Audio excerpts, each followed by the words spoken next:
Hello' বন্ধুসকল, আজি লৈ আহিছোঁ বিকম ছেকেণ্ড ছেমিষ্টাৰৰ কম্পিউটাৰ ছায়েন্সৰ ফাইনেল এক্সাম 2024ত হৈ যোৱা কুৱেশ্যন পেপাৰ সম্পৰ্কে আলোচনা কৰিবলৈ। চ' ভিডিঅ'টো শেষলৈকে সকলোৱে চাবা। চ' ইয়াতে আপোনালোকে চাব পাৰিছে ছেকেণ্ড ছেমিষ্টাৰৰ 2024 কমাৰ্চ আৰু পেপাৰ ক'ডো দিয়া আছে। পেপাৰ ক'ডটো এইবাৰ মিল নাথাকিব পাৰে, যিসকলে 2025 বৰ্ষত পৰীক্ষা দিবলৈ গৈ আছে। চ' ইয়াতে নামো লিখা আছে principles and practice of management, এইটো ছাবজেক্টৰ নাম হয়। তাৰপিছতে ফুল মাৰ্কছ দিয়া থাকিব 60 এণ্ড টাইম হৈছে 2.5 ঘণ্টা। এতিয়া আমি কুৱেশ্যন লৈ আগবাঢ়িছোঁ। প্ৰথম কুৱেশ্যন A নম্বৰত দিয়া থাকে, তলত দিয়া প্ৰশ্নবোৰৰ শুদ্ধ উত্তৰটো লিখা, অৰ্থাৎ ইয়াতে MCQ টাইপ অপশ্যনেল কুৱেশ্যন দিয়া থাকিব আৰু এনেদৰে কুৱেশ্যন 1 নম্বৰত দিয়া আছে 8টা, অৰ্থাৎ 8টা লিখিব লাগে। প্ৰতিটো কুৱেশ্যনৰ মাৰ্ক 1 মাৰ্ককৈ দিয়া আছে। চ' এই নম্বৰটো চোৱা, হেনৰী ফেইলৰ অৱদান নিম্নোক্ত কোনটো সূত্ৰৰ সৈতে জড়িত?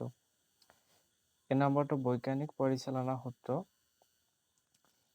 2 নম্বৰত সাধাৰণ পঢ়া-শুনাৰ সূত্ৰ, 3 নম্বৰ মানৱ সম্পৰ্কীয় সূত্ৰ, 4 নম্বৰ আচৰণৰ সূত্ৰ।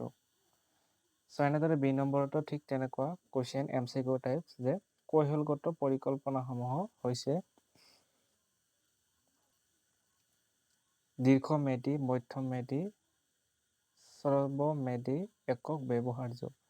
ঠিক এনেকুৱা ধৰণে C নম্বৰটো দিয়া আছিলে MBO management by objection is also' known as, অৰ্থাৎ MBO আৰু কি হিচাপে জনাজাত? পৰিচালনা কোনটো নামেৰে জনা যায়, এইটো দিয়া আছিলে। চ' এইটো তোমালোকৰ C নম্বৰলৈকে আছিলে। চ' আৰু আছে, এতিয়া চোৱা নেক্সট পেজলৈ আহিছোঁ। পৰিৱৰ্তনৰ পৰিচালনা, পেছাদাৰী পৰিচালনা। তাৰপিছতে কুৱেশ্যন নম্বৰ দি আছিলে দেশে নেতৃত্বৰ অপৰিৱৰ্তনশীলতা সূত্ৰ উৎপাদন কৰে। এই নম্বৰত দি আছিলে অপশ্যনেল কুৱেশ্যন একে। চ' অপশ্যনখিনি চাই ল'ব। এতিয়া আমি আকৌ নেক্সট পেজলৈ আহিছোঁ, অৰ্থাৎ F নম্বৰত। চ' F নম্বৰতো আপোনালোকৰ কুৱেশ্যন দিয়া আছিলে যে কোনে পৰিচালনা আৰু শ্ৰম বিভাগৰ মাজত দায়িত্ব আৰু কৰ্মৰ সমবিভাজন পৰামৰ্শ আগবঢ়াইছিল। চ' ইয়াতে কেইজনমান তেখেতৰ নাম দিয়া আছে, চাই ল'ব পাৰে। যি নম্বৰ অনুগামীসকলৰ সৈতে যিসকল নেতাই সমূহভাৱে অংশগ্ৰহণ কৰে, সেইসকল ইয়াতে 2টা দিয়া আছে। তাৰপিছতে ইয়াতে 2টা দিয়া আছে, অৰ্থাৎ 4টা নাম দিয়া আছে। আনুষ্ঠানিক নেতা, আদান প্ৰদানকাৰী নেতা। এতিয়া আমি H নম্বৰলৈ আহিছোঁ। H নম্বৰ একেবাৰে শেষৰ, অৰ্থাৎ এতিয়া হ'লে 8টা পূৰ্ণ হ'ব। স্বয়ংক্ৰিয়কৰণে দ্ৰব্য আৰু সেৱাৰ উৎপাদনৰ খৰচ বৃদ্ধি কৰে, সত্য নে অসত্য? এতিয়া আমি কুৱেশ্যন নম্বৰ 2লৈ, অৰ্থাৎ right short answer on the following any 6। ইয়াতে আপোনালোকৰ যিকোনো 6টা লিখিব লাগিব, এনি 6, আৰু প্ৰত্যেকটো কুৱেশ্যনৰ মাৰ্ক 2 মাৰ্ককৈ দিয়া থাকিব, অৰ্থাৎ ইয়াতে প্ৰায় 9টা 10টা মান কুৱেশ্যন দিয়া থাকিব। যিকেইটা সহজ লাগে মাত্ৰ 6টা লিখিব লাগে। চ' কুৱেশ্যনখিনি চাই ল'ব। প্ৰথমে A নম্বৰ দিয়া আছে টেইলৰ আৰু ফেইলৰ পৰিচালনা সূত্ৰৰ 2টা সাদৃশ্য বৰ্ণনা কৰিবলৈ দিছে।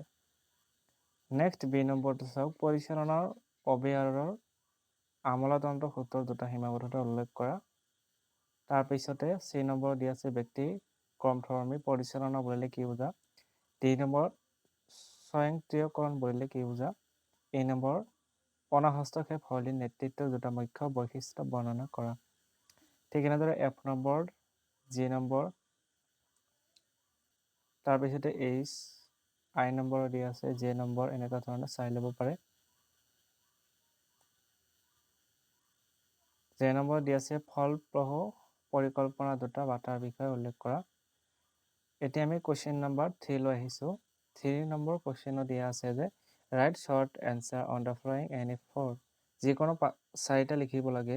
ইয়াতেও ঠিক তেনেদৰে 6টা 7টা মান কুৱেশ্যন দিয়া আছে, যিকেইটা সহজ পায় সেইকেইটাৰ ভিতৰত মাত্ৰ 4টা লিখিব লাগে আৰু প্ৰত্যেকটা কুৱেশ্যনৰ মাৰ্ক 5 মাৰ্ককৈ দিয়া আছে।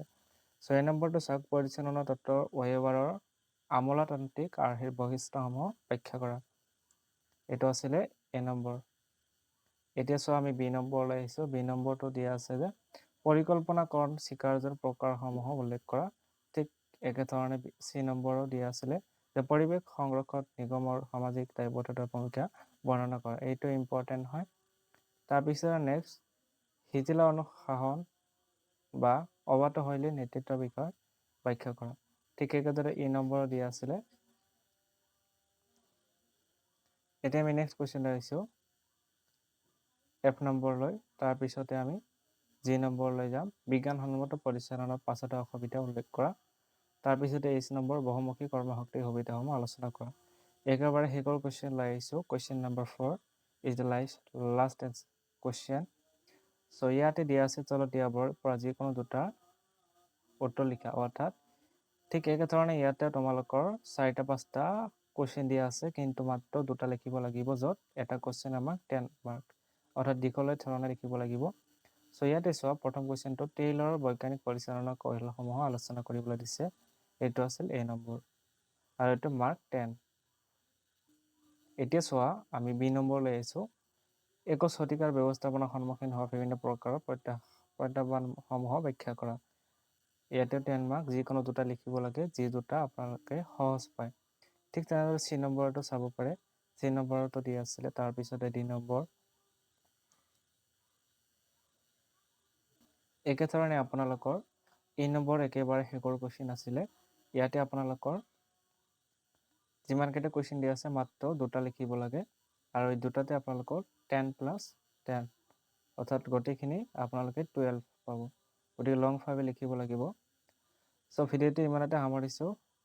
আশা কৰিছোঁ কিবা উপকাৰ হ'ব আপোনালোকৰ, আৰু চেনেলটো সদায় ছাবস্ক্ৰাইব কৰি ৰাখিব, যাতে অন্য ছাবজেক্টবোৰৰ আপোনালোকে কুৱেশ্যন পেপাৰসমূহ পাই থাকে।